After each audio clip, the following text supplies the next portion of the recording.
Welcome to Everyone Loves Guitar, where we get to sit down and talk with interesting professional guitar players and related music industry experts. If you love playing guitar, stick around. You're in the right place. Ready, man. Hey, everybody. This is Craig Garber from Everyone Loves Guitar, and I am really lucky today. We're here with one of the top of the creme de la creme studio A-list guys. Who's laughing, but it's true, man. Derek Wells is my guest today, and Derek's a tremendous guitar player, a ton of experience. He's born and raised in Nashville. His mom and dad were both studio musicians. Started playing at 17, and he began playing for Josh Turner at 21 and toured as his band leader for 5 years before quitting to pursue session work full time. And I didn't think about that, but that must have not been an easy decision. Oh, no, it was scary. It was very scary. Yeah, I would imagine. Since then, since 2011, he's played on over 30 number one songs. All right, I'm going to say that again. Since 2011, he's played on over 30 number one songs. I said that again because it's almost like, what are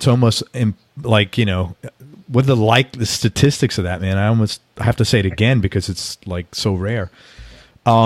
And almost as many albums. He was Grammy nominated for Maren Morris's debut album. He's the Academy of Country Music's Guitar Player of the Year in 2016, and he's been nominated for the Country Music Association Musician of the Year at the upcoming awards next month. Next month now, as of tomorrow. He's played on albums for Kid Rock, Dolly Parton, Blake Shelton, Carrie Underwood, Shakira, Maren Morris, Kelsea Ballerini, Motley Crue, Tim McGraw, and Faith Hill, Kenny Chesney, Thomas Rhett, Lady Antebellum, Little Big Town, and many others. Are you on the right show? Well, we're about to find out. We're going to find out together, man.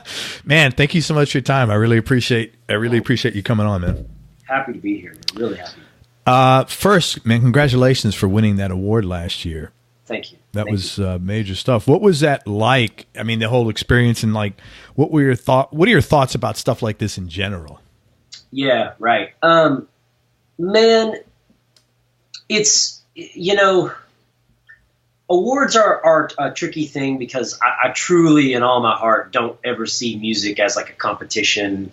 And, in anything music related, it feels funny to kind of say well, so-and-so is the best at this or had the best year or any of those kinds of things. But what I do enjoy about that stuff and what was nice for me is just to know that you're well thought of by your peers and stuff.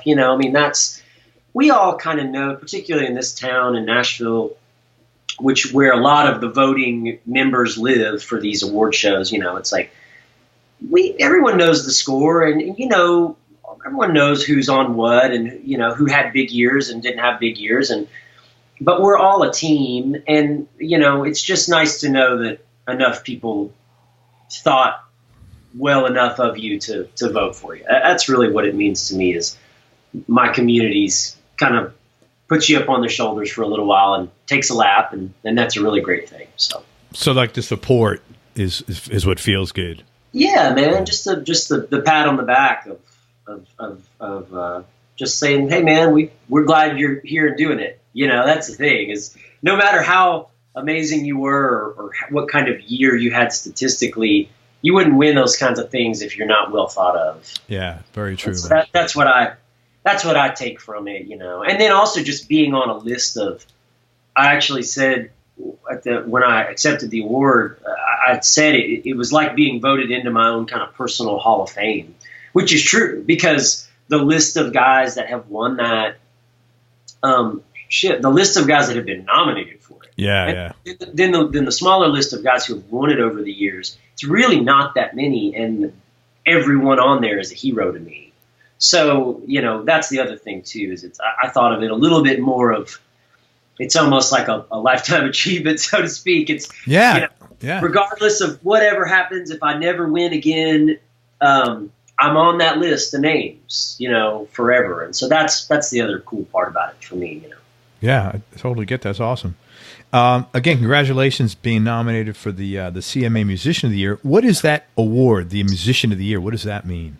Yeah, exactly. Right. So it's basically the Country Music Association's way of honoring, the most well thought of, musician of the year. And it's not instrument specific. So the way the Academy of Country Music works, like, they have drummer of the year, keyboard player of the year, acoustic utility player of the year, and obviously I won guitar player. But for musicians, it's just kind of all lumped into one thing for the CMA. Right. And the other key difference there is that in the ACMs, you're not allowed to win 2 years in a row. So for me, having won last year, I was not even eligible to be nominated this year. Sure. With the CMAs, they don't have that rule. And so a lot of guys kind of go on win streaks and win for years and years and years in a row. So the list of guys that have won that award is, in the last 35 years, I think it's like 5 guys. Wow. Yeah, because Chet Atkins won it for off and on for a lot of years, and then him and Jerry Reed trade off for a few years, and then in the early 90s, the fiddle player Mark O'Connor, he kind of went on a tear and won it for 7 or 8 years in a row, and then there was a couple of guys that snuck in there, and then most recently, Mac McAnally, the songwriter and acoustic guitar player, he won it 8 years in a row. Holy, that doesn't. Yeah. That's like. I know, it's just kind of one of those things, and so anyways, again, just to be nominated, the list of nominees, because you only get 5 guys every year, and 9 times out of 10, the previous winner or the reigning winner is one of those nominees. So like I said, I mean, this year the list of nominees is me, Mac, Dan Huff, hero, Paul Franklin, hero, right, Jerry Douglas, hero, and me, right. And so, what do you say about that? Again, it's this thing of like, man, I'm on a list with Dan Huff and Paul, yeah. That's as good as it gets. Yeah. I'll take that any day of the week, man. Smoke a cigar and have a drink just for that. Oh, 100%. Yeah. And that's what it was. Last year I was lucky enough to be nominated last year. Dan won.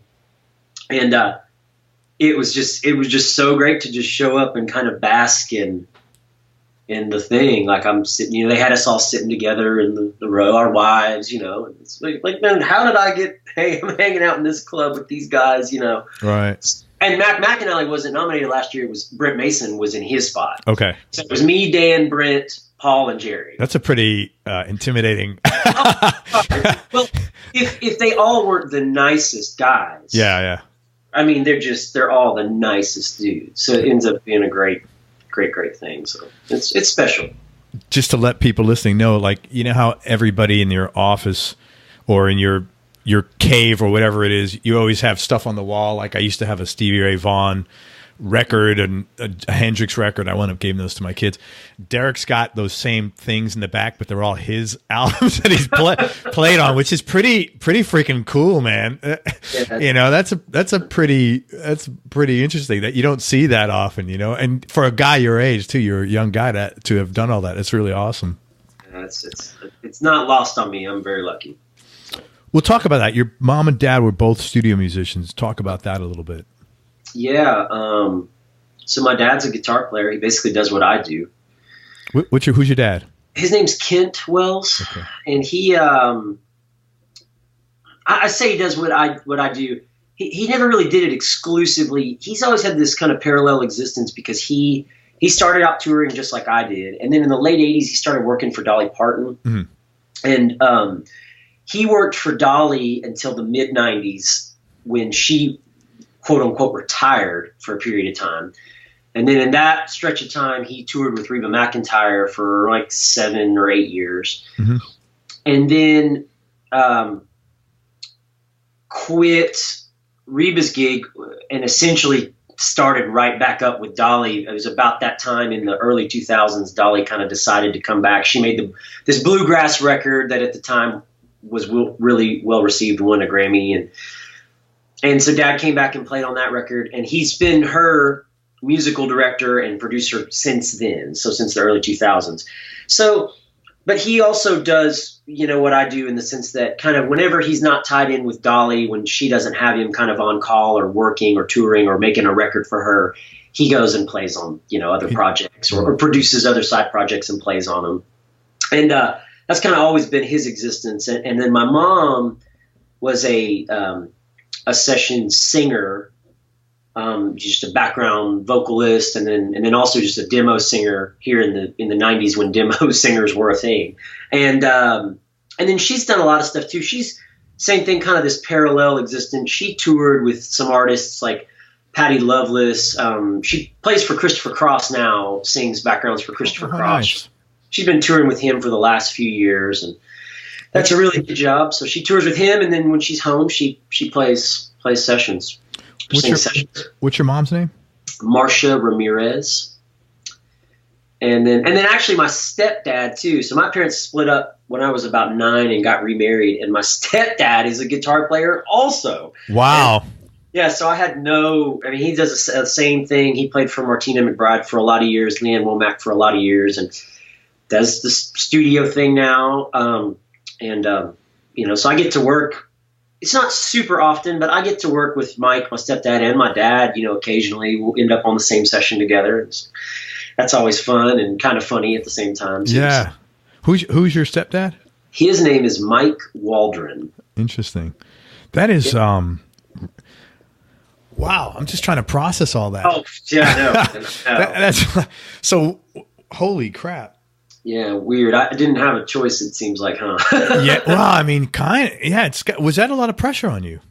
Well, it wasn't at all until I had moments. The thing for me is I didn't connect with music at all. I didn't want to have anything to do with it really, other than just a casual listener. I did not have the music bug early on in my life or childhood, and quite the opposite. I was a little turned off by it because my parents traveled a lot and they were gone, and, sometimes they'd have to miss a thing here or there, birthday party to get rescheduled or something because they were touring. And as a child, you don't really have the luxury of oversight and kind of seeing the big picture or even really caring that what they were doing was pretty cool. I didn't care that my dad missed my birthday party because he was playing Saturday Night Live with Dolly. It was like, I just pissed he wasn't there, or whatever. No, you know what? Honestly, that's what that's what I was thinking. The first thing I thought of, and I didn't want to say it because like I don't want it to sound like a knock, but like shit, your mom was on tour, your dad was on tour. That must have been tough. Yeah, and they did a great job. I mean, I had a great childhood. They're awesome. But yeah, there was definitely a juggling. It was kind of like, and then when they split, where I would stay basically depended on who was in town. Who was in town? Yeah, sure, that makes sense. Who was here? Well, Dad's going to be off this weekend. Mom's going to be out for 10 days. I'll kind of, it was that kind of thing. So yeah, and then when people would ask me, because certainly they had like musical friends and musician friends and everything, people would say, you going to play music? And my line was always, nah, I'm going to get a real job. Yeah. I'm going to college. I'm going to get a real job. And that was the deal, and it was full steam ahead that direction until when I was about 17. I had a cousin that I was real close to that was playing drums, and he convinced me to kind of start a band with him. And truly, the only reason I kind of picked guitar was because my dad had them around the house. Right. So it was just kind of like, well, yeah, I'll borrow one of Dad's guitars and I'll come over to your basement and we'll jam. Whatever that means. Neither one of us could play pretty much at all. Is he a musician now, your cousin? No, he's not. No, Bug didn't catch him. So, yeah, and then I went to college and was doing the typical freshman thing. And you had the freshman schedule where like my classes were really early in the morning. I'd have like a 7:45 or 8 a.m. classes, and I'd be done by 11:30. And that was the first time in my life I had like free time. Like I wasn't playing sports for the first time in a long time. And so I would get done with the school, and I didn't know a lot of people there, really anybody at this. Where was this? At Western Kentucky University. What made you go there? I thought I was going to be in print journalism, and Okay. they had a good journalism department, so I went there. And I kind of just came home. I would come back to my dorm, and it's like, well, what do I do now with all this time? And that's really when I started. That's the first time in my life where it was like this, hours of playing guitar. Napster had just come out, and that was new to everybody. I remember guys telling me, like, man, there's this thing you can get on your computer, and it's got all these songs. And music is free now. Well, and it didn't even, for me, it didn't even translate that way at that age, because, I would always, I would go to Walmart or Sam Goody or, with those stores in the mall. And But for me, one of the other things that was cool about that was that you could watch the music videos on there. And so I remember pulling up the videos of bands and like getting to kind of see their hands a little bit, and just kind of, it's kind of all started from there, digging in. And after a few months of that, it was pretty clear to everybody, like, hey, he's going that way. I don't think this college thing is really going to be the thing. Like, he's going to do music. So I moved home and lived in my dad's basement for the next 18 months and waited tables and bought albums and learned. I would go to Walmart once a week and I would buy 2 albums. I would buy like a modern or contemporary country record, because I knew that was, if I was going to really work in town, that was going to be the deal. And then I would buy some other record, like an Incubus record or something that was, or a classic record, go buy an old Fleetwood Mac record. Sure. And then I would just try my best to learn those albums cover to cover. I would just try, and a lot of stuff was still above my level, and some things I couldn't figure out. But if I really got stuck on something, there was a really great guitar player right upstairs. Yeah. I could bring him down and how are they doing this? And he'd listen and he'd go, oh, well, he's using a capo for one, stuff like that. And that, so that kind of stuff was really helpful. And that's how I got going, So you spent those next 18 months when you're living in your dad's basement, like basically woodshedding nonstop for the most part, that was the 10,000 hours period. Yeah. It was like, I had no life. I waited tables just to make a little bit of money. And I wasn't on shift. I was in that basement practicing. I mean, I didn't hang out with friends. I didn't have a girlfriend. There was no life outside of that. I was just eat up with it. I just could not wait to get done at work to get back and do that. I'd do it all night and just, Right. With that being said, though, that's what's allowed you to play on over 30 number one songs. 100%. I mean, it's not a mystery, people, people often don't realize what's involved in becoming successful in anything, Yeah, absolutely, man. A lot of people are born talented in anything. It's not just music. What really, in my field of vision and my experience, what it really separates it is the guys like me who have that switch in their brain where they just don't mind or they even enjoy doing it for hours and hours and hours and hours. It's that almost like obsessive kind of thing where it's just like, you put it down for 15 minutes because you're fried, but then I'm back. I'm right back over there. You're drawn back to it, and I'm always pushing, and I'm still kind of like that. So. But I think you have to be like that to be successful in any kind of creative endeavor. You can't I always say success is not random. No, you didn't just like, wow, this guy got lucky and there's generally that's not the case. Generally there's a lot of, what you did. I remember when I started learning how to write ad copy almost 20 years ago, man, I would look at sales letters and literally stay up till 3 or 4 in the morning rewriting these sales letters to understand. Sure. I mean, it was like ridiculous. I'd be writing just rewriting because I knew if I practiced them, I'd get the understanding and how to communicate and how to sell in my DNA. Sure. And I didn't think anything of it. It was just like, okay, I got to get good at this, and Yeah.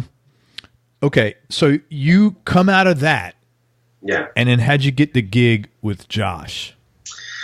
So, yeah.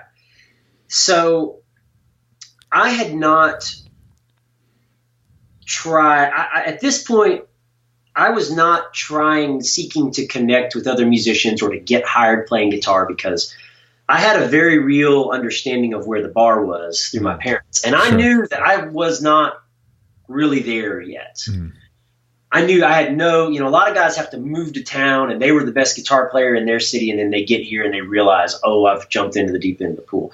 I didn't have that. I knew already. And man, it was literally like a girl I knew when I was waiting tables wanted to play a songwriter round at a place here in town. And she wasn't a good acoustic player. And she knew that I played a little guitar and asked if I'd come play this thing. So I did, just acoustic.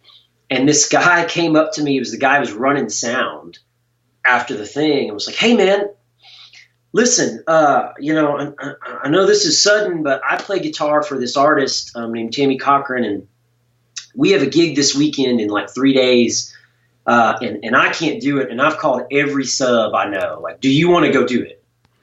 And I was like, yeah, sure. And then almost immediately was like, oh God, what have I done? And, but I agreed. And he was like, yeah, man, well, I live over here. This is where I live. Come by tomorrow at like 12 o'clock and I'll give you all the music. And so I went by this guy's house. He kind of gave me the scoop on like, this is where the bus is leaving from. This is the deal. And, told my parents what was going on, and they were a little scared too. I think my dad, he was horrified. I think they both thought I wasn't really ready to jump in on this, and because it was a no rehearsal, it was like show up and play the show. Well, yeah. When did you have time to learn the music? You had like a day. Yeah, and my parents. That was a big concern, I'm sure. I remember my mom telling me, like, if you never listen to me again, listen to me, Derek. Chart these songs. I remember her telling me, like, don't try to memorize them. Chart them out. Write the charts. And that was something I'd been working on. But they had, helped me get going with writing charts and learning how to do that. So I charted out all these songs, and then I showed up at the bus. And, I was like 19 or 20. And dude hadn't told these people that he was getting a sub. Yeah. You're kidding. Yeah. Like, hey, who the hell are you? Yeah, let alone some kid, And so they tried to call some other guys and couldn't get anybody like there at the bus. And that had to do wonders for your confidence at that point. Yeah. Hold on. Before we let you on, let's see if we can find anyone else besides you. And, but it was late, and like we had to go. It was like we had to leave or we weren't going to make the show. And so, I went through some pretty heavy vetting through this bus ride, them asking, like, when do you know? And it's like, well, yeah, I got charts. And I think the fact that they'd seen me chart out made it feel a little bit better. And sure. Long story short, man, it went fine. I mean, it was like I played just good enough to cop the stuff on the record. And I had learned, I'd written the charts, and then I'd learned all the little signature things, and it was fine. It went good. And I think they were kind of so mad at that other guy and just kind of got a kick out of the fact that I'd showed up and no one knew me and it actually went okay. And they said, hey, Tammy, she's just lost her record deal, but we've got a few shows to finish out the year. Would you like to just do them all? It's like 4 or 5 shows. It's like, yeah, of course. I'd love to come back. So and it was like literally from there over the next 8-month period, it was like, that bass player was playing for another artist also, and he was like, hey, we just lost our guitar player because he went to play for so-and-so. Do you want to come do – she's got like 12 shows this year. Do you want to come do them? And the schedules line up. We can do both of these together. And I was like, yeah, sure. learned that artist music and went and did that. And was that acoustic also, or was no, that was on? I was playing all electric. Okay, okay. All the electric stuff, and then this guy that played steel for her left to go play for this guy Josh Turner, and then it was a few months later he called me and said, "Hey, Josh is having auditions. You know, he's got a song on the radio. It's doing really well, and I think you guys would get along. I think he'd like you. Will you come audition?" And I said, "Well, yeah, of course." And so, because at this point I was still waiting tables. I was playing these other gigs on the weekends when they had them, and I was still waiting tables. And then I went and auditioned for Josh, and I got it, you know. And then that was it. And so I got hired for Josh, and I was able to quit. And then that was when I was like full time, you know, just playing music at that point. Wow, what a good story, man. A few questions about it. So, Number one, you charted all these songs out. Did you bring the charts on stage, or had you actually? Yeah, I had a little like binder, you know, like down, like, you know, low profile, laying flat on the deck. And I just kicked the, you know, I wasn't up there with like a music stand, but I was definitely, you know, peaking. Well, yeah, I wouldn't know how you could do it without it. I mean, not in a day. A day is just like it's dicey, man. You know, 90 minutes worth of music. You know, that's a lot of music. Yeah, it's 25 songs or 20 songs. Or, you know. Yeah, definitely, yeah. Second thing, how did you feel after the show when they turned around to you after having that real shitty experience of like, hold on, before you get on the bus, let me call 5 guys I know that that are better than you. So when you finished though, and they turned around and said to you, man, hey, you did really well. How did that feel? I mean, you had to feel like, I felt $1 million good, bucks. You know? And, I felt good. And, but you know, I was trying to take everything with a grain of salt, because even in that moment, you know, it was just one gig in my mind. That was all at that point. In that moment, even when we're getting back on the bus, they still hadn't really approached me yet of, you know, about doing more.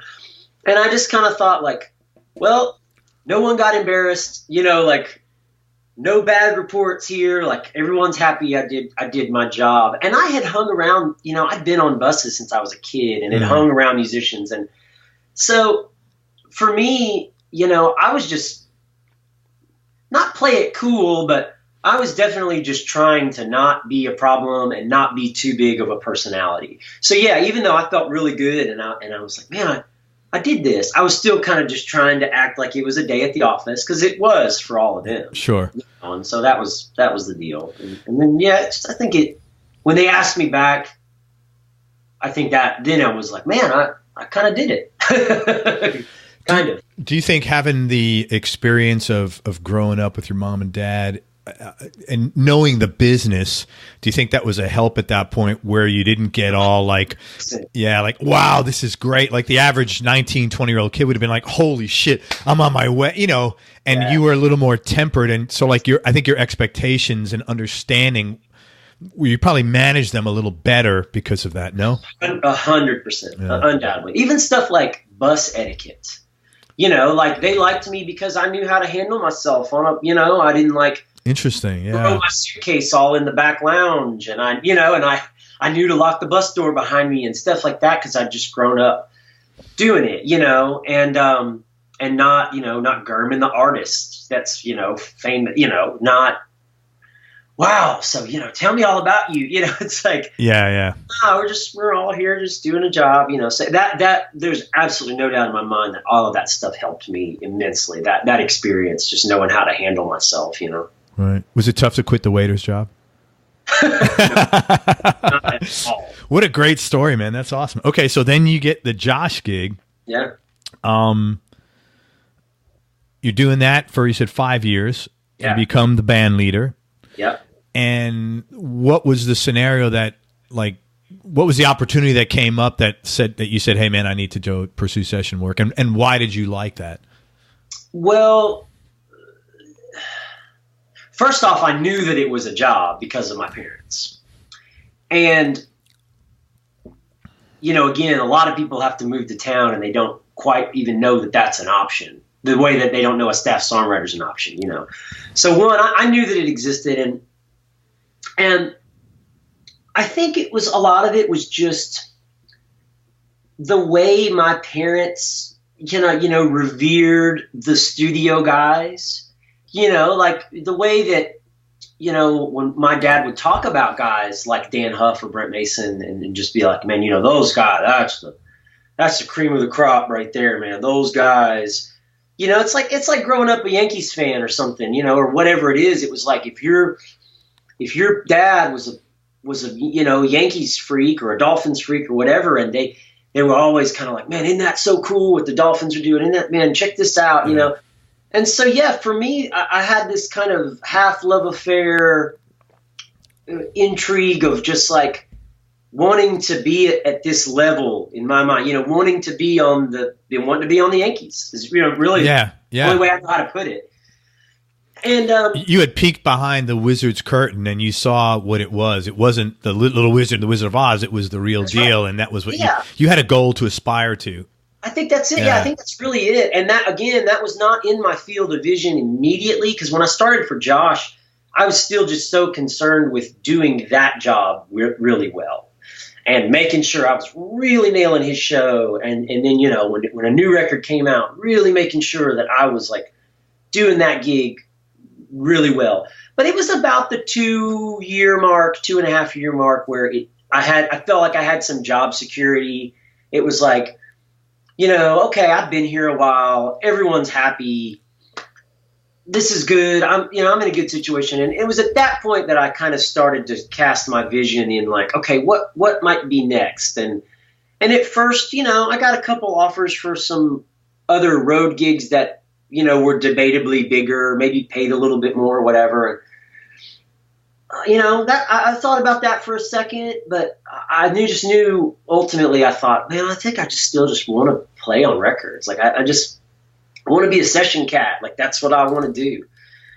And so yeah, the last 2 years or so I was with Josh, I kind of started to get some set studio work here in town. Nothing of any kind of notoriety at all, but I was doing, a few sessions and then, a few like kind of ghetto sessions. And then that kind of came into like some actual things where like I was showing up and it would be like some of those dudes whose names I knew, I'd show up and be like, oh God, that's Jimmy Lee Slows playing bass. Jesus. Like, wow. Okay.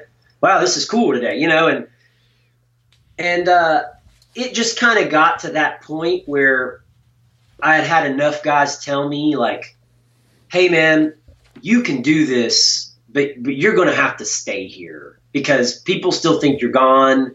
And, you can't turn down somebody 2 and 3 times in a row because you're gone. You just lose all your momentum.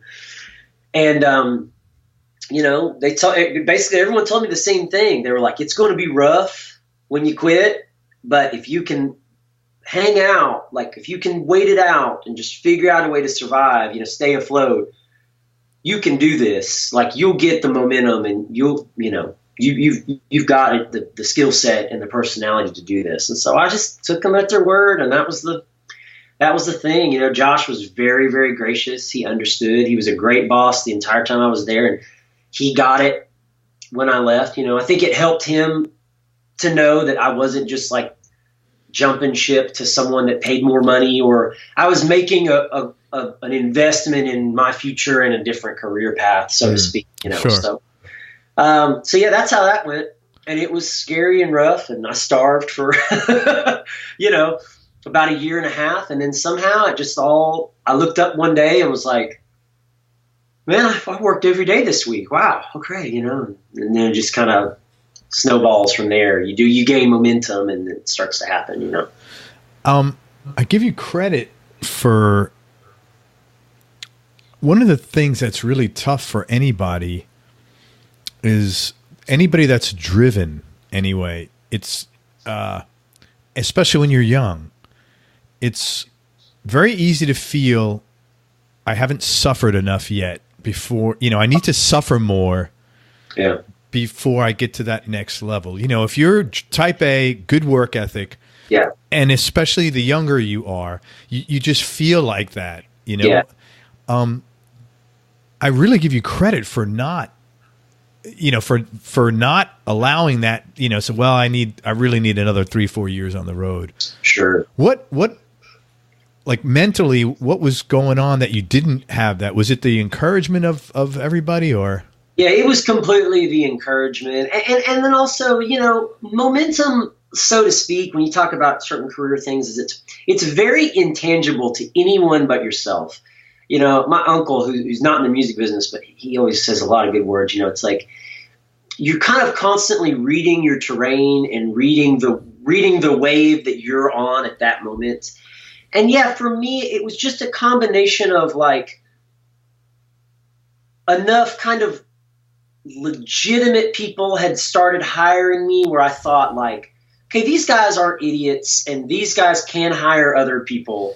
Right. And they're choosing to hire me, and then timed in with these guys, just, you know, elder statesmen, musicians kind of patting me on the back and being like, no, man, like you can do this. Like you got a thing that's special and you can do this. And then if I'm honest, it was also maybe 10% just feeling complacent with the road gig. Sure. You know, it was almost too comfortable at that point, you know. Again, I had a great experience there, but I could have played that show in my sleep.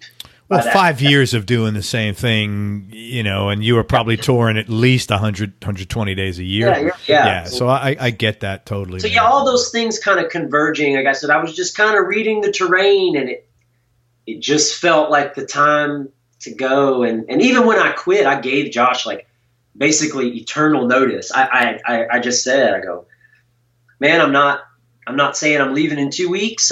You know, if you want me gone, of course, you know, happily. But I'm happy to stay as long as you need to find someone else that you're comfortable with. You know, that was really cool. It's just at some point I gotta kind of make it. And it was towards the end of the year, and so, you know, the timing all kind of just seemed to make sense as far as all that went. So was that John Shaw stepped into that gig after you? John came a little bit later. There was actually a few guys. That was the gig I couldn't get away from for a while. They went through a few guys before they got to John. Yeah, okay, because I know he's been there quite a while. Yeah, John's been there a while now, and he's great. He's a perfect fit. You know, I didn't know John at the time when I left, and it was just a combination of like the first guy that came in just was a great dude, just wasn't a good fit, and then they had a guy come in, but then he jumped ship. Like he took a better gig like 2 months later, and then it was like every time they would lose a guy, I'd get the call. Josh, big deep voice, I need your house. and I'd always like, man, absolutely. Yeah. Come help. You know, how long do you need me for? What do you got? Well, here's what I got. Can we try to work around this? Or can you fly me out a day later instead of catching the bus? You know, and he was gracious even in that period too, of just working out, you know. He never took advantage of me. Yeah. And I know that I was a comfort blanket for him, so to speak, but he never tried to guilt trip me or take advantage. And as soon as they got the next guy in place, I was always good to back out. And right. That was the thing, yeah. But a couple of more of those, you'd have been recruiting for the next guy. Oh, I did recruit. There was a couple times it happened. Yeah, I did recruit. Please take this gig. I know, man. I know, yeah. It's so funny, man. Man, that's a great story. Thank you. That was really, really interesting how that all worked out. Yeah. You've worked in the studio with a lot of successful artists, and I was wondering if you could tell me, for the following people, like how you got the gig and what was the biggest takeaway from you as far as lesson you learned, either musically or business or personally or whatever. Sure. Dolly, let's start with her. Yeah, well, yeah, that's, hey, nepotism at its finest. Yeah, I was just thinking that. I've been around her since I was a kid, and there was a thing, actually, this was back when I was still with Josh. One of their guys kind of had some health issues. It was one of the utility guys in her band. He played like acoustic and some mandolin and stuff. And he had some health issues, and they were actually just really in a bind. And my dad called me and asked me to come out. And so I did some touring with Dolly for like a run of like 3 weeks up in Canada this one time. And you know, I think it was at that point she started seeing me as yeah, gosh, Derek actually does this. I forget that, you know, I still think of little Derek. And so Dolly's just been great. And your dad was still the tour manager then? Well, he's playing lead guitar. Oh, wow. Guitar and band leading. Okay. And then I was playing the auxiliary in that band, in that tour. So we toured together for 3 weeks. What was that? So after you finished, tell me what that was like. Yeah, no, it was great. Uneventful and great. Okay, cool. Both of us just, like I said, I'd been working at that point with Josh. And so it was just two dudes like, we're here at work together. It's the thing. Your dad, as a dad myself, your dad must have been so proud of you. He was proud. I think he was really nervous too. I think it was one of those things that it made sense to him when he made the call, but then also kind of looking at all the dudes in the band and being like, oh, my son's going to come out. I think he was like, oh God, Derek better nail this, which I did. Yeah. And because I knew that if any gig I was going to nail, it was going to be that one because I wasn't going to embarrass my dad and I wasn't going to, anyways.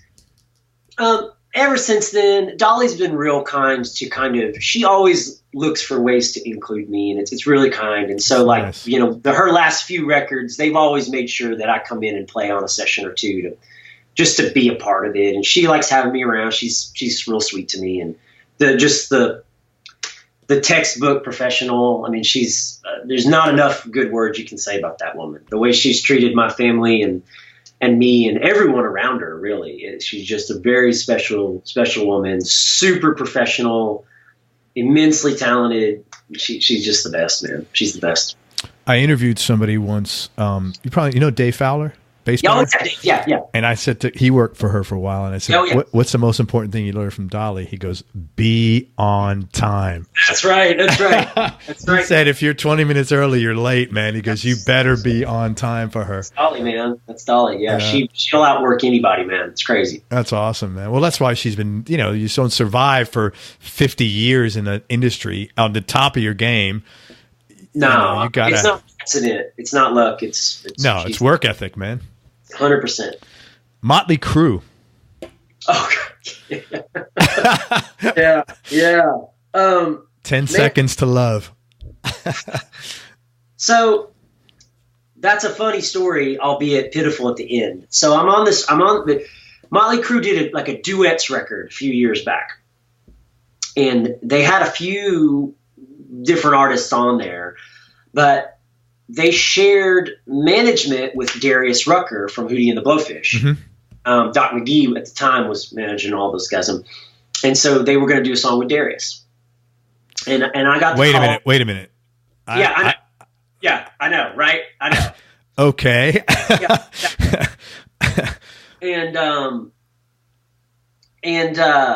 It was a deep cut. It was like, because I got booked and I knew what it was for, and I was thinking like, okay, what song is it gonna be? And it was like some kind of like bogus, like mid-tempo, like some deep cut, like not like all the good songs like had already been spoken for apparently or whatever. But I was like, you know what, man, it's still cool. I was like, it's cool, man. I'm gonna hang with the crew. I'm gonna hang with the crew.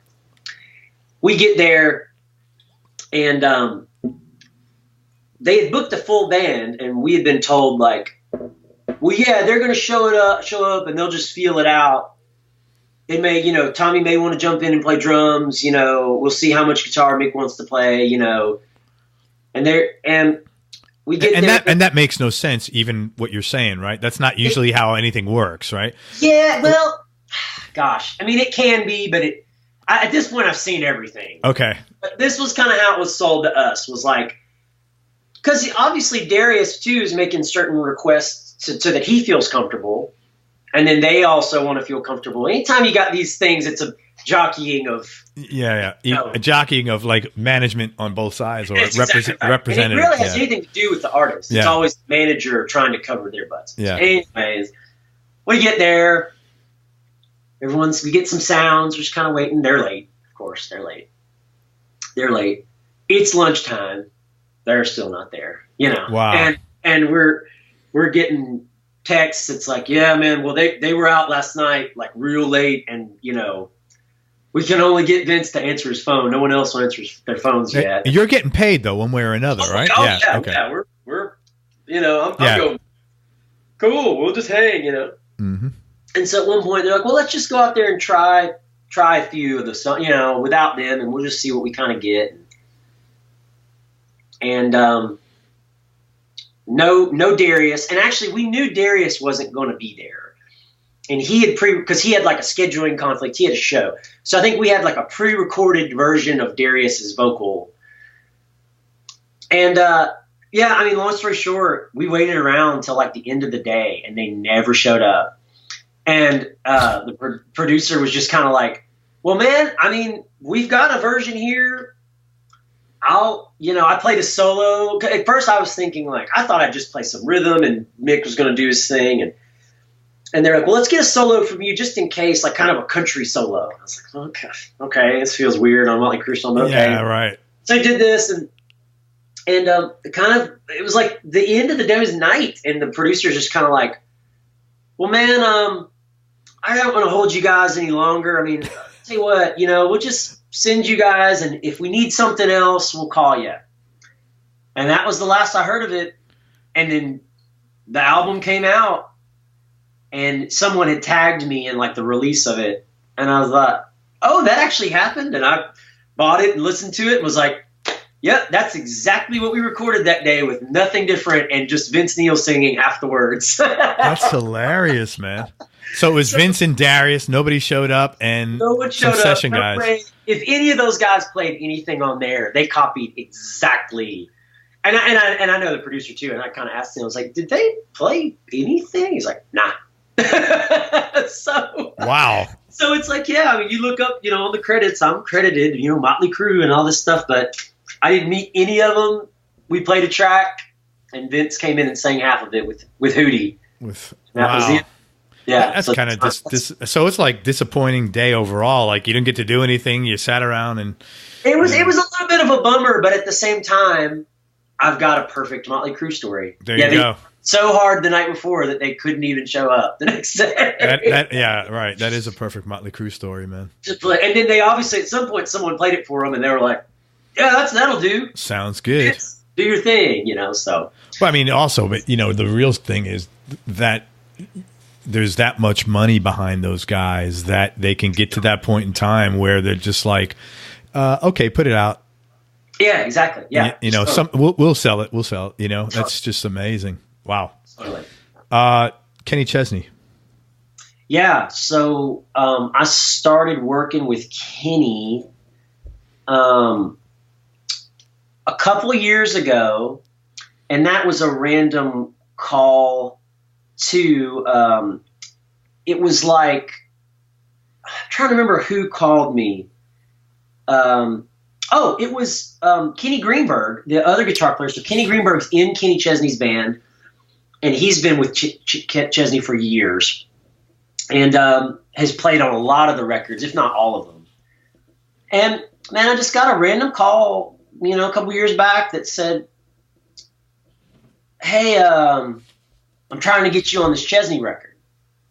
He said, you're probably going to get a call from Buddy Cannon's assistant, who's Kenny's longtime producer. And I'll be honest, my initial reaction was, man, I wonder why they're calling me, because I just didn't really associate what I was doing or the records that I'd been playing on at the time as like in line with a Kenny Chesney record. And I think those records sound great, and Kenny Greenberg is awesome, and he always sounds great on those records. And they've had some second guitar players over the years on that stuff. But I said, well, man, I'm flattered. Yeah, of course, So they called me and they booked me for a few days of band tracking. And I kind of called up Greenberg again and was just picking his brain about it. He goes, "No, man." He's like, "Kenny's really trying to mix it up, man. And he heard he heard some of your playing on a demo of a song that we're gonna cut." And he said, "Well, let's try that guy." And he's like, "But it's a kind of a different band. We changed the rhythm section too, and we're kind of trying some new stuff." So at that point, I was like, oh, "Okay, all right. Well, now that makes sense. Like, I get why you call me, because you're trying to change things up a little bit. It's not just like plug a hole with a guy that warm body or whatever." Sure. And so it's great, man. Kenny's a good dude. I mean, he's again really, really hard worker. really hardworking guy.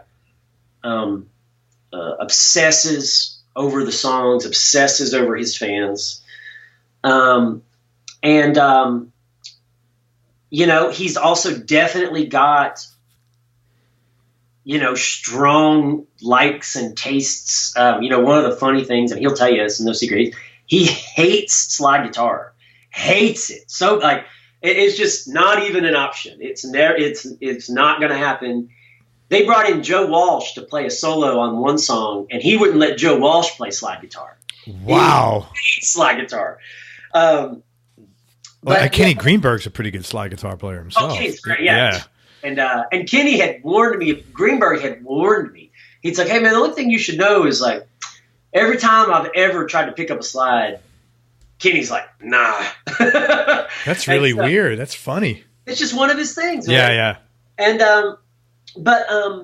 yeah, man, so that's been a great experience, and that last record we did, it had a few good singles on it. We did that duet with Pink, who, she's super pro, and that was a big hit for both of them. And so, that's been a good relationship, man. Kenny's a, super, super professional. He carries a lot of pressure. He really he's been made a lot of records, and he's trying to keep his fans happy, and he wants to continue playing the shows at a high level, and he's always in tune with what his fans. He is his audience, and his audience is him. That's the best way you can say it. Yeah, that really helps in anything you're doing. If you're your buyer, yeah, it allows you to put yourself in a different state of mind. Totally. That you make good decisions as to what to sell. Totally. I think also it speaks to your work ethic when you were like, well, why is he calling me? Because I get the sense some of that was like genuinely like, why is he calling me? But 100%, but I get the sense that some of it was like, I want to make sure that he's got the right guy. I want to make sure I'm doing what he needs me to do. Yeah, exactly. Well, that was the first, I'll be honest, it was right around that same time that I got a couple calls like that from really established artists, and kind of up until that point, a lot of the records, even if they were high profile that I was getting called for, were like newer or younger artists. They might have made one record somewhere, or they might have started a record, and then I came in to finish the back half. And that all for some reason made sense to me as like new guy, new artist, whatever. But that was, when you start getting those kinds of calls, like, when Tim McGraw, you get a call for Tim McGraw record or a Faith Hill record or a Kenny Chesney record, and you kind of think like, y'all make great records. Like, why are you changing? Why are you calling me? Right. Like, what do I have to do here? And there's a lot of reasons. Now I'm way on the other side of it, and you start seeing how there's 1.5 million reasons someone might just want a simple change somewhere, so. To the point where I'm sure you don't even question or even think about it anymore. No, now it's not. It's never a thought. Yeah, you just go ahead and do your thing. So good stuff. Did you work with Slim on those Lady A records? I didn't. So I only played on the last record, the one that's out right now, and that was kind of a whole new crew again for Lady A. It was like they made all their records with Paul Worley, and then actually Nathan Chapman had recorded half of a record with them, and then Paul. And they had taken some time off, and all three of them had kind of done some solo stuff. For whatever reason, they just, this time around on this record, they really wanted to change everything up. And so it was a new producer, this guy named Busby, that produced Maren's record. He's an LA guy, kind of a transplant, but they wanted to go with Busby. And that entailed Busby's team, which ended up being me. And I luckily had a relationship with the Lady A guys, and I've known them for years. I knew them just as a pal before they got their record deal, and they're old buddies. So it was like, when my name came up, they were like, well, that's great. We loved Eric. And cool. Now it's kind of Busby's team. So yeah, that whole lineup changed for this the record that's out now is kind of a completely different crew. In fact, I'm the only Nashville musician on it. The rest of the guys are from LA. So is that a different vibe out there? Or do you all speak the same language pretty much? We all speak the same language. I would say the only vibe in it is just kind of like workflow. everything out there seems to be a little more relaxed. It's a little less like on the clock. Yeah, that's what I hear. It's kind of like we're just here for the day. The hours are loose. Whereas in Nashville, we kind of run on the schedule, and it's like, well, I got to be done at 5:15 because I've got a 6 over at such and such or whatever, that kind of stuff. Yeah. But other than that, man, the same cats, even a lot of them will read the number charts like we read, even some of them do. And Aaron Sterling and Matt Chamberlain, they both play drums on that record, and Sean Hurley played bass. I mean, that's again cream of the crop. Even better than those guys, So that was a great experience, really, really great experience.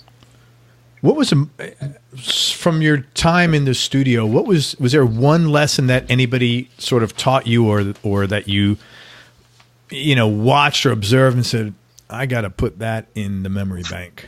Every day, still. I mean, truly all the time you learn something. The guys, and it makes total sense, but the guys that I tend to learn the most from over the years are the dudes that have been doing it forever, and are still relevant too, Yeah. But the one guy that immediately comes to mind is a guitar player named JT Cornfloss, who's played on a lot of records and a hero of mine before I ever got to work with him, and working with JT. And what I used to marvel at him about was when someone would say they didn't love what he was doing or asked him to try something else, he'd just be like, sure. And go right to it and immediately change lanes and change approach and change thing without any kind of pushback or any kind of secondary question. It was just like, oh, we don't like that color. Oh, okay, here you go. And sometimes that was the exact right card he pulled next, and sometimes it wasn't. Sometimes he had to dig a couple times. But watching him just totally not have any hangups or be bound to anything on an emotional level.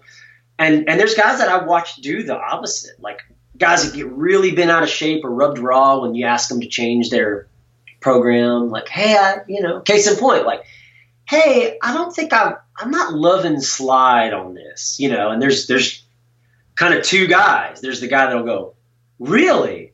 Well, I mean, you said you wanted Tom Petty, so I mean, I'm just doing the Mike Campbell, and they'll almost kind of try to argue the part back into existence or tell you why it's the right part. And then there's guys like JT and a million other guys that will just go, no problem. Here's next flavor, and I hope this is right, and then that's man. If that's not a good reminder that it's a service industry, I don't know what else. Well, yeah, you guys are in the business of providing licks, yeah, and not, and it's hard because you're there, not making records to an extent. Sure. They're hiring you to produce a noise, a tone, exactly. And it's probably because the music is such an emotional outpouring. I could see some guys not, but yeah, you got to be kind of stoic about it. Well, you just can't be emotional about it, and most musicians we're self-conscious. A lot of us can be, kind of hyper aware. And anytime someone says to you, hey, can you show me something you think is cool? You're bearing your soul a little bit. Oh, absolutely. And so yeah, when someone plays you a song that you think is cool, and you go out there and you start playing and it feels good, and you get done with a take and they go, man, guys, that's feeling great. Derek, I don't know if the part, maybe it's too overdriven, maybe it's just a too rock or whatever. It can be hard as a young person or as a new person or anybody to not wear that, feel like they just said, everyone's cool except you. You weren't that cool, actually. Yeah. But if you're taking it like that, yeah. And it's hard as a young person. Yeah. I get it. Totally not to take it. Well, there's some old guys that still take it that way too. But that's the point is you just have to realize that you can't, invest emotionally in everything. I tell people, I'm the opposite. I tell people like, hey, don't be afraid to tell me if you don't like something I'm doing. I'm not attached to it. I just thought of it 5 seconds ago. Yeah. You know, if I hear your song and I walk out there and start playing something, it's not something I've been like nurturing and cradling this idea for weeks, waiting to use it on this song. It's like, right. I just sat down and pulled that out of my ass. Yeah. You love it, great. We're on the right track. If not, no worries, because there's more stuff up there. Well, you know what? And doing that is a great way of like opening communication immediately. Exactly. It's because I oftentimes in business meetings, I'll talk to people. I'll say, hey, you know, I know this is the first time we spoke. Talk to me like you've known me for 10 years and I'll do the same to you. And it's like, you know, all of a sudden it's like, great, no problem. Let's, relax, chill out, and let's be open and direct, you know? 100%, yeah. So that's a really smart thing to do that. Especially you tell people that up front when you're walking in the door. It's like, because a lot of people are probably as uncomfortable telling you, you know, because it's, you know, their perception, well, I don't want to be confrontational. And some people are like that, you know? Exactly, man. Yeah. Well, and then there's the thing too of like, you know, if you're a young artist or a new artist and you come in and it is a, you know, a hero kind of guy, it's like I've watched people be like, I don't want to tell Brent Mason to play another solo. You know? Yeah. I could see that. Oh, man, he don't care. Like he's, you know, Brent's pro. Like if you'd like another option, just ask him. He'd be happy to do it, you know? And so those guys like JT, man, you know, I always used to say I've watched JT take some of the most brutal beatings searching for an artist or writer. Just, no, that ain't it either. No, that ain't it either. And he's just, I mean, again, just consummate professional, such a great attitude. He doesn't wear it once he gets, he'll always find the thing and it always ends up being awesome. And then he walks out and he's ready to do the next thing. Right. It's awesome. Awesome to watch. That's a great lesson, man. Yeah, man. So what are you working on now that you're most excited about? I know you got something that you produced, and spill the beans. Yeah. So with this Granger Smith record that I produced, it just came out. So we're excited about that. It released on Friday. I don't know when this will come out. It came out on the 27th. October 27th. Just October 27th. And so I'm really proud of that. It's done, but I'm proud of that. I worked really hard on it, a lot of hours here at the home studio, just trying stuff till you felt like something's cool. And that's called When the Good Guys Win. That's right. That's that record. So I'm really proud of that. And then, you know, we're starting to chip away at Maren Morris's new record slowly but surely. And that's always exciting. Maren's a dear friend. She's one that I knew and had a relationship before she got signed. And then just the stars aligned where I ended up playing on that record for her. And it was a really successful record. And Busby produced that. He's a dear friend. So a lot of good vibes and good crew all around that project. And, you know, she won a Grammy last year. And so it's like, it's nice to be starting this next one of that. You know, we're excited about that. And then I'm also co-producing a new record for Scotty McCreery. From Creed? No, Scotty McCreery from American Idol. Oh, okay. Sorry, I had my names mixed up there. Yeah, and we're almost done with that. We're mixing right now, and that'll be out in a couple more months. And that's been fun. I've been co-producing that with Frank Rogers, who was Josh Turner's longtime producer and a hero of mine, and one of the first guys that put me on a master record here in town. And so that must be cool. So now you're playing with the guy that you're producing with the guy that put. Yeah. So that must be like a nice validation for you that, you know, hey kid, you got this one right. It's incredible, and Frank's, you know, he's become family, and just that he asked me to do it with him, and then keeping with the family theme, there's three of us producing it. We tag teamed it, and it ends up the guy, the other co-producer, Aaron Esice, is my brother-in-law.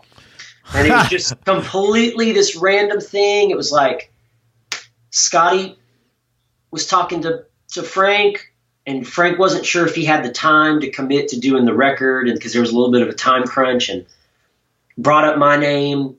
And Scotty knew me because I'd played on Scotty's last record, and Scotty was like, well, yeah, I love Derek. If you think that's a great pair, that'd be cool too. And he goes, you know, the other guy I thought of is this guy, Aaron, that I've been writing some songs with, and he's been like, we've been kind of doing some really great tracks, and Frank was like, well, that's Derek's brother-in-law. Should we just all three do it? And we also, we kind of all tag teamed this project, and were able to knock it out in a really quick turnaround because we had more manpower, and it was a great situation. So really proud of that, and it's been fun to work on it with those guys.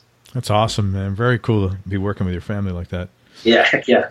Hey, you're a young guy, but you've been at this for 16 years now, which is a lot of time. Weird, yeah. It's a lot of time. If you can go back and give advice to young Derek, what advice would you have given yourself? Man.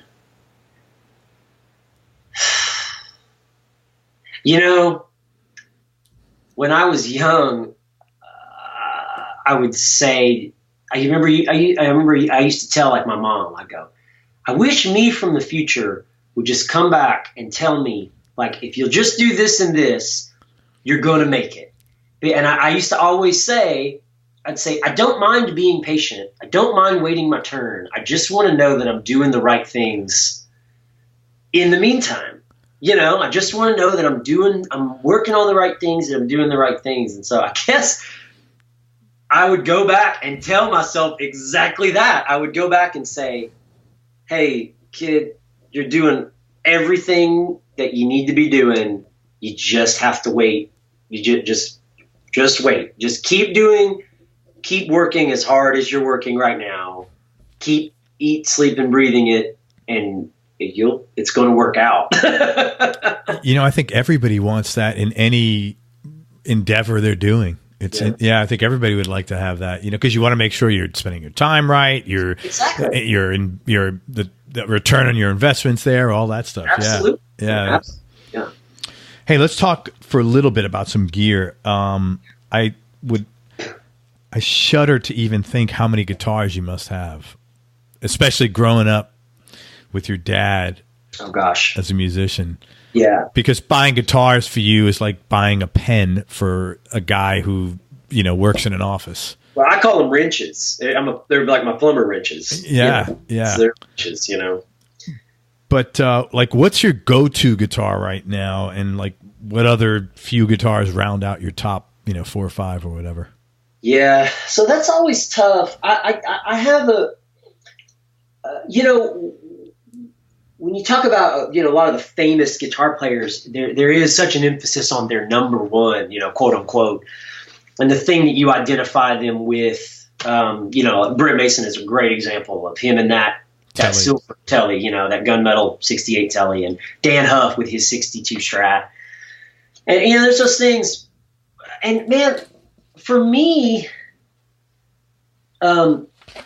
again, because I had some knowledge of the session thing, I already kind of had an awareness of trying to get or attain the kind of blue chip pieces or primary color pieces that you need to have on the palette, and so my first guitar was a Telly. Mm-hmm. It was the first guitar I had. I still have it, still use it.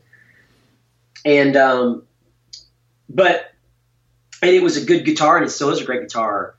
But I knew relatively early on that I needed to start collecting the other, I need to have like a good humbucker guitar. I need a Les Paul or something, and I need a, and then it was like, well, man, I need a Strat, and that just evolved into this kind of early on. That's all I spent any money I had on. Any money I would make or could cram together, I was buying something like that. Same way with amps or gear, whatever. It was like I started out with one really good amp, kind of a blue chip. What was that? The first amp I ever bought, it's funny, it was a Top Hat amp. I don't even know. They're like a boutique company out of North Carolina, and but they had one in Rock Block.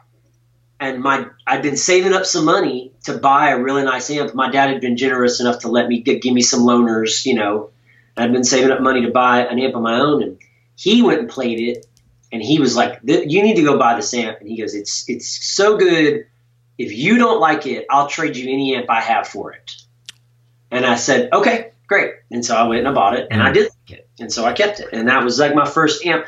But it was immediately like, well, at some point I need to get some kind of Fender style amp, and then I need to get this and this. And it wasn't about acquisition. It wasn't like a hoarder mentality or more. I just was already game planning for, I need to have my options. Like, I need to be versatile and I need to have this thing. And so circling back to your question, it's like, to this day, I probably approach it all a little bit different than a lot of guys, because I go out of my way to not lean on one instrument too much. And even to keep diversity amongst projects, I try to almost cast myself. So on a particular record, I'll kind of cast a pair of amps and 3-4 guitars as kind of like the crux of this sound for this person's records. And then there's obviously a thing here or there, an outlier. But, I try to play different amp and guitar combinations on Chris Young's record than I do on Granger Smith's record. And then I try to keep the stuff I play on a Carrie Underwood record different fundamentally from what I play on one of Maren's records. Do you keep notes? Because there's no way you could remember this. I mean, at a certain point in time, no? I don't keep notes, but I do. I have a weird memory for some of that stuff. Okay. There's just no other way to say it except that I kind of have a good for that sort of thing. And then that also helps when you get into second and third records, because obviously you're going to have new ideas, and I'm going to have new pedals, and I'm going to have a new guitar here or there, but I'm still starting each record with this fundamental, that dude in that band that I created for that artist, if that makes any sense. Yeah, it totally makes sense. And so yeah, man, I'm constantly switching up guitars, and I also have a mixture of the guitars that I keep at home and the amps and cabs and pedals that I keep at my home studio versus the guitars that live in my cartage. They're all independent and separate. So, that's the thing. Now, I have some babies. I have some special guitars. I have a 61 SG Les Paul that has the original PAFs in it and everything. And that's that must sound amazing. It's a special instrument. It's kind of been passed around through some session guys. Tom Bukovac had it for a lot of years, played it on a lot of hit records. He sold it to Russ Paul, who's a steel guitar player, does a lot of great stuff. And then Russ sold it back to Tom, and then I was able to beg it out of Tom after a couple years. And so I have that guitar, and that's real special. It's just a special instrument. It has a special sound. It's one of the guitars that certain producers have earmarked and asked for. It's one of the only instruments I have where guys will be like, man, I want to get some power. Like, can we get your Marshall and your SG? And I go, yeah, sure. Wow. Something interesting. You see that SG here behind me? Yeah. That is it was just a 2011 guitar, but that year it was a 61 modeled after 61. That is by far like such a, it doesn't have the PF pickups, obviously. It's got classic 57s, but man, it feels so good. The neck, every time I play, I'm like, man, I wish every neck was like this. So I can only imagine what the original feels like. Yeah, it's Tom Bukovac. He nicknamed this one the Cash Cow. He played it on so many big records, and the Cow is just a special.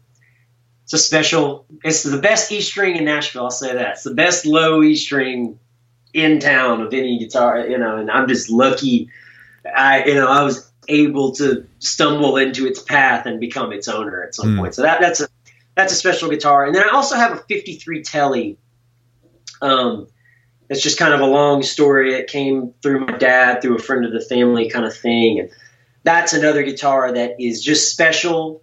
It's just kind of one of those guitars that always works, always is in tune. It never shifts during the seasons. It sounds really, really great. And so was that the one? There was a guy, Spanish guy at Fender, made all those. Yeah, Tadeo Gomez. Gomez. Yeah, you know how I know this? You ever heard of Greg Martin from the Kentucky Headhunters? Yeah.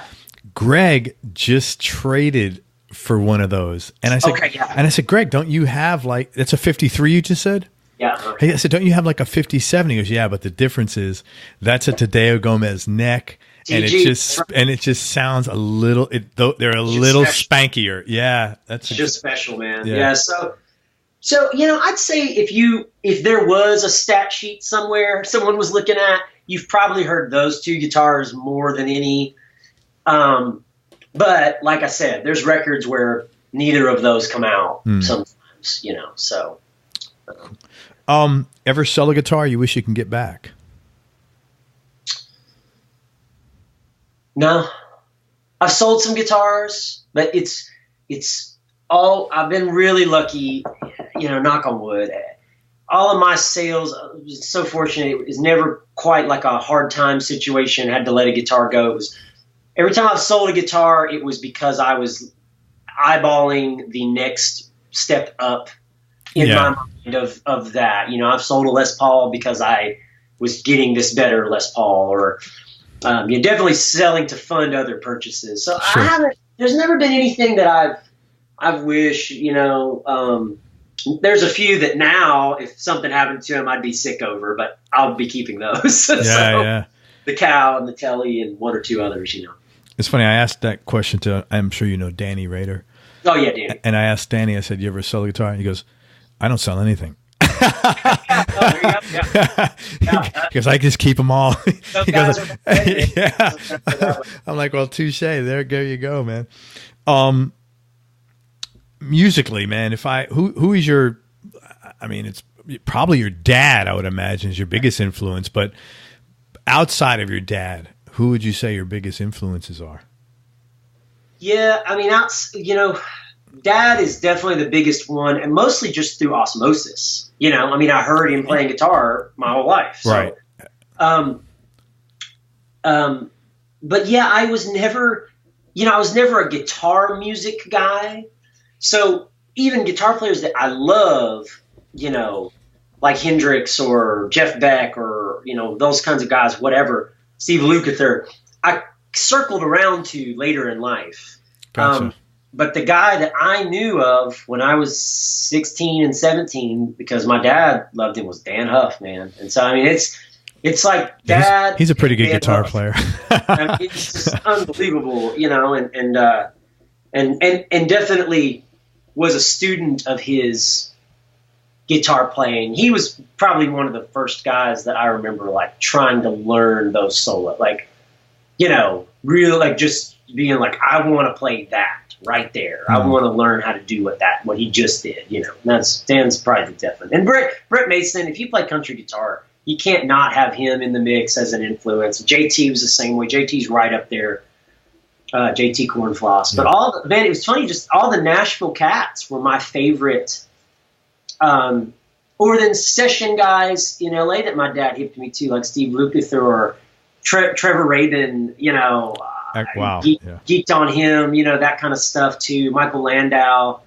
I was always way more interested in those session cat guys than, Van Halen, Sure. And I love Van Halen.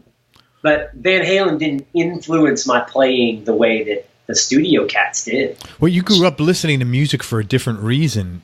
And it got into your blood for a different reason and in a really different way than the average guitar player, or the conventional guitar player is probably a better word for it. When I spoke with Jerry, and all these things are on interviews, by the way, I would never say it otherwise. But Jerry said when he went on tour with Vince Gill, he said he had to learn all of the Dan Huff lines.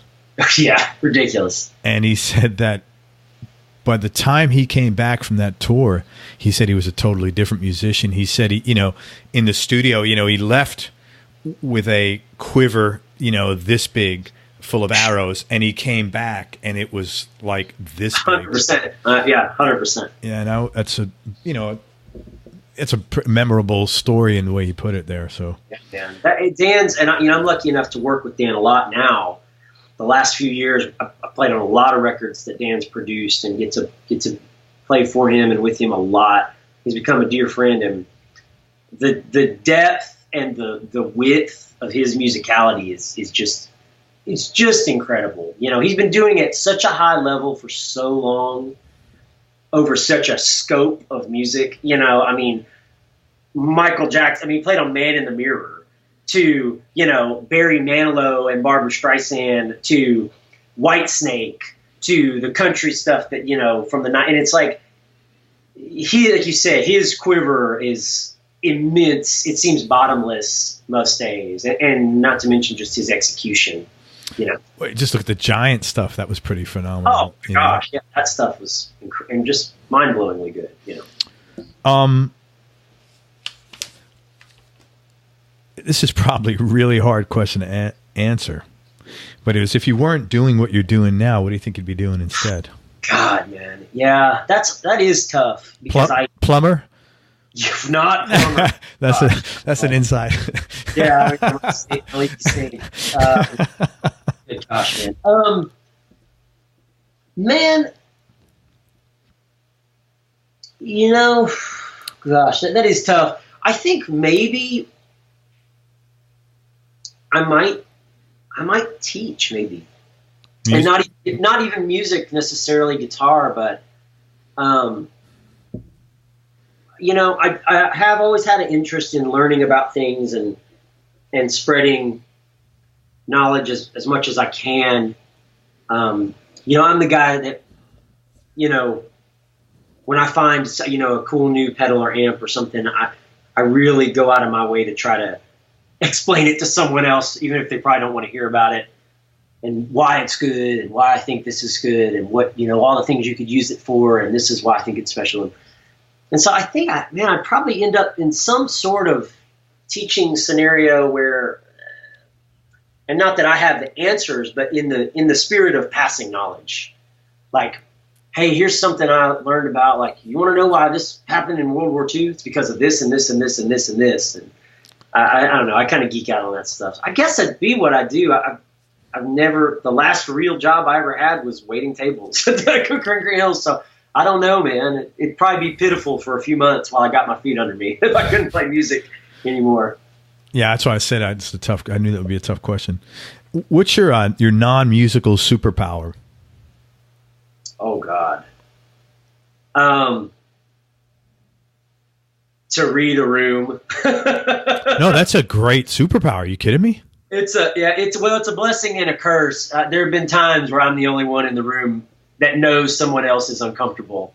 But I can tell, man. I kind of have a sixth sense of knowing when the vibe is good or when the vibe's not good, and maybe communicating to someone else like, hey, you know, so and so's kind of mad over there. You might want to go say something. So, and it's a very useful tool in what I do. There's also been times I wish I wasn't so aware. I wish I could just kind of bebop through a tense room and not realize what's going on. Some sessions get pretty tense, man. Sometimes you got a couple dudes in there that are squaring off. You know, there's this kind of mental game of posturing going on between a couple dudes, or somebody says something that rubbed an artist the wrong way, and you're kind of then trying to rally for the team. And I'm thankful that I'm aware of it enough to usually not be the guy that sticks his foot in his mouth, but at the same time, there's definitely been times I wish I could be less aware of the vibe that's happening and just derp, play guitar, you know, walk out, see you guys. How do you think you got that skill set?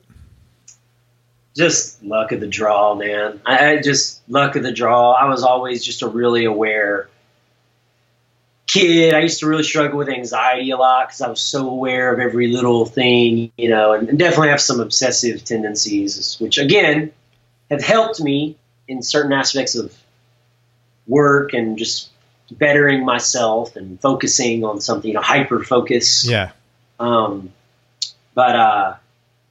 Yeah, I don't know. I just kind of always been that way, man. I could always kind of sense when someone was peeved or not happy, and yeah, it's just one of those things. Luck of the draw or unluck of the draw, depending on the moment. So no, I think that's a good skill set to have personally.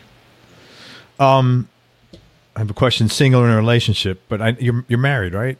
I am. Yeah. Yeah. How long are you married? It'll be a year on November 25th. So dude, congratulations! Thank you, man. Yeah, that's awesome. How'd you guys meet? So my brother-in-law, who I was telling you about, Aaron, is a songwriter here in town. We've been friends for years, and he was having an engagement party a few years back, and his sister had just moved here a week before. She moved down from Michigan where they lived because she just wanted to move to Nashville, and Aaron was here, and she's a teacher. She moved, so she had lived here a week, and I met her at that engagement party. Man, that's a nice story. Congratulations. I didn't know you were newlywed. Very cool, man. Yeah, it's great. Good for you, man. Yeah. You have any hobbies outside of music? Man, I'm a motorcyclist. If that qualifies, yeah.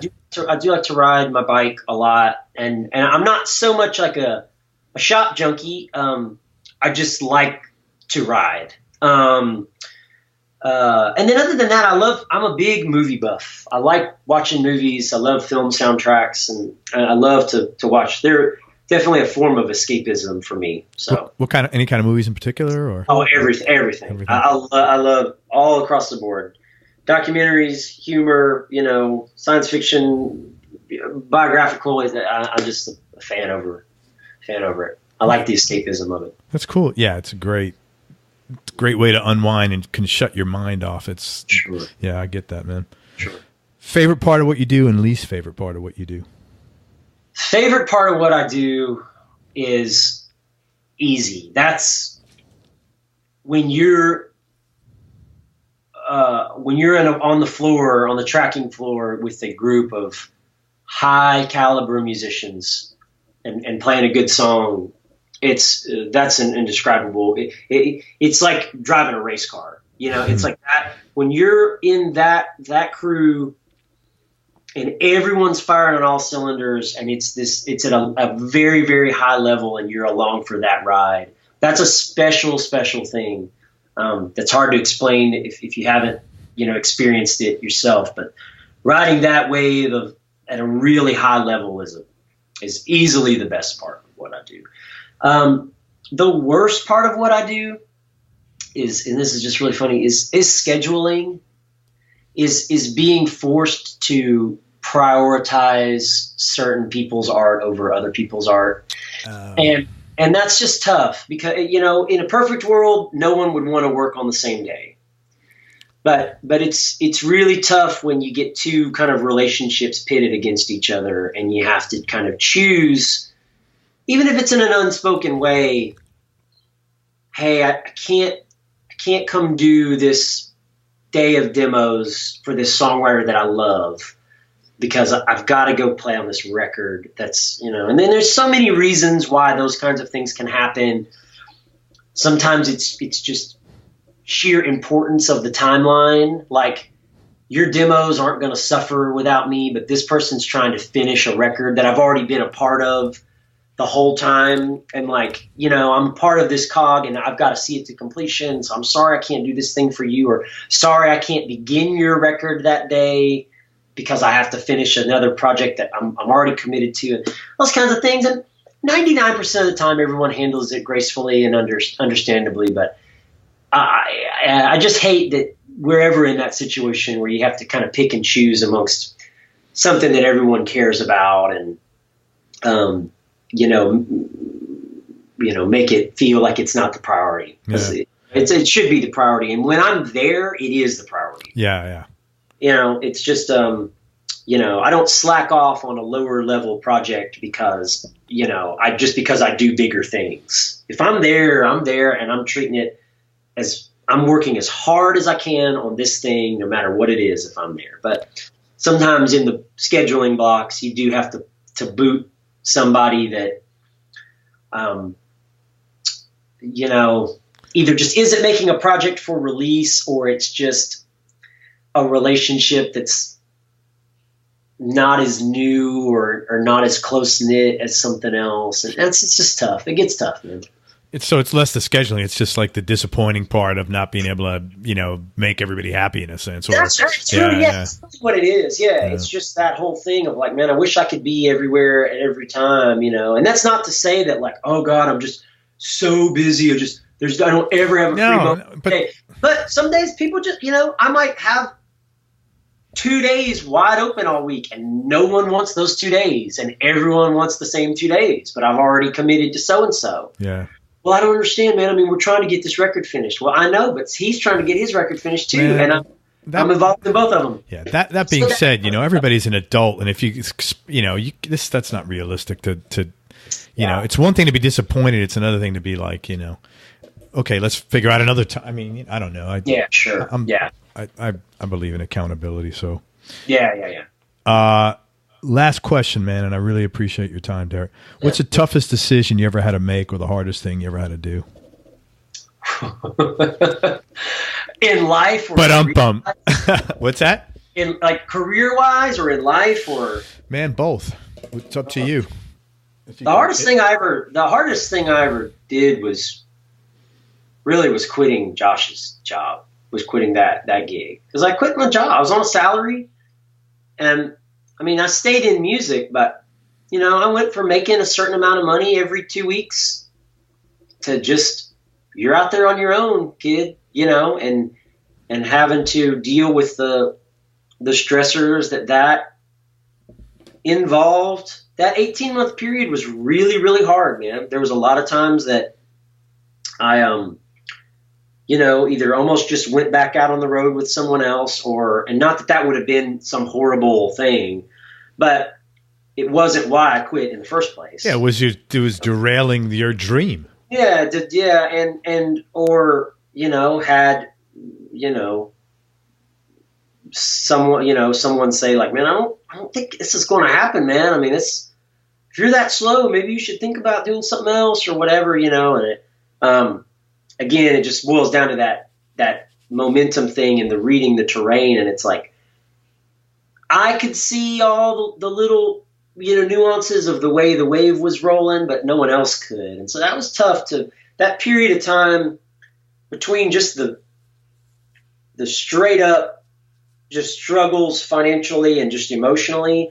Beyond that, trying to just convince everyone that, no, I'm doing it right. I'm doing the right things. Like, it's about to turn a corner. It's about to turn a corner. Just hang with me. Don't write this off yet as a failure. Like, we're turning the corner now, and it's about to pick up steam. And ultimately it did. But that was the hardest. I remember hanging up that phone when I quit Josh.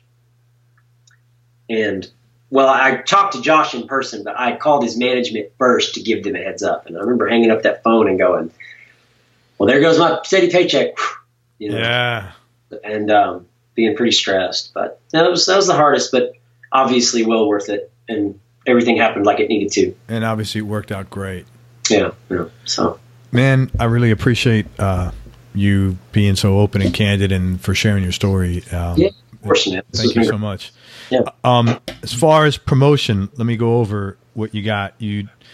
Everybody check out Granger Smith's record. Yeah. Granger's from Texas. It just dropped October 27th. Yep. And Derek played and produced it. It's called When the Good Guys Win. Yeah. And was there anything else? That's it. That's it. All right. So check out, and you're not on the road anymore. Nobody could see you. I'm not on the road. I am leading. There's going to be a house band at the CMA Awards next week on the 8th. Oh, very cool, man. Just for the big, there's a kind of a big opening number, and they asked me to run that and lead that. So I'll be quick changing. I'll be there showing up, and then I'll go and play the first song of the show, and then I get to go change clothes and sit back with my wife for the award show. And good luck, man. I hope you win again. Oh, thank you, man. Thank you. Hey, thanks, man. I really appreciate it. You're a good guy, man. Thank you very, very much. Really glad this all worked out, man. Thanks for listening, everybody. I hope you enjoyed this interview as much as I did. Thanks again to Derek Wells for spending time with us, for being such a cool dude. And go to Everyone Loves Guitar. Sign up to get notified about future episodes. And be nice. Go play your guitar and have some fun. Till next time, peace and love. I am out. We hope you enjoyed this show. If you did, subscribe to the Everyone Loves Guitar podcast, and you can do this online at everyonelovesguitar.com or on iTunes. And if you like the show, please leave us a 5-star positive review. The more 5-star reviews we get, the higher our show ranks, and higher rankings mean we get to continue speaking with cool, interesting guests on our show. We'll see you on the next episode, and until then, Keep playing your guitar and have fun making music.